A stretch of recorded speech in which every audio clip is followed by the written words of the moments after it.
आपका परिचय दीजिए। जी, मैं आदित्य राज चौहान, सहायक आयुक्त राज्य कर, धार पर पदस्थ हूँ।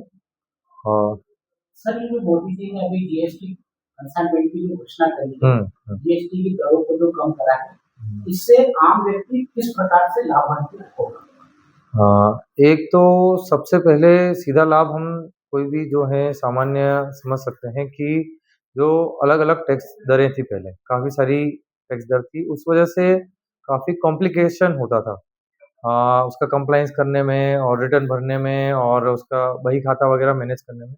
लेकिन चूँकि अब 2 दरें हो गई है, तो 2 दरों के होने की वजह से अब आपका क्या है कि जो जो हमारा मोदी जी का जो लक्ष्य है कि भई कर प्रणाली को सरल करना, तो उस दिशा में हम लोग एक कदम और आगे बढ़ गए हैं कि भई चूँकि 2 ही टैक्स रेट रहेगी, तो उसका कंप्लायंस करना भी ईज़ी होगा, हमारे लिए भी जो जीएसटी अथॉरिटी जो है, उनके लिए भी और जो व्यापारी है और जो बीच में सीए वगैरह अधिवक्ता जो रहते हैं, उनके लिए उसको कंप्लायंस करना आसान होगा। जब कंप्लायंस करना आसान होगा, तो उससे हमें विश्वास है कि आगे की जो हमें राजस्व प्राप्त हो रहा है, तो वो राजस्व में वृद्धि होगी।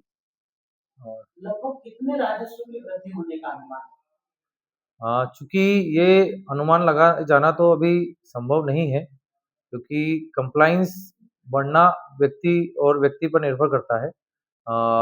इसलिए एग्ज़ैक्ट डाटा हम लोग नहीं मानेंगे बता पाएँगे, लेकिन एक जनरल जो ग्रोथ हम लोगों को जो जीएसटी में मिल रही है, जनरल ग्रोथ जैसे धार जो व्रत है, धार व्रत में 20% 15 से 20% की ग्रोथ हमें मिल रही है, तो वो ग्रोथ हमें मिलने की संभावना है, कंटिन्यूअस आगे भी। व्यापारियों को किस प्रकार का है? और सीए लोगों को क्या काम करने में आगे कठिनाई आएगी?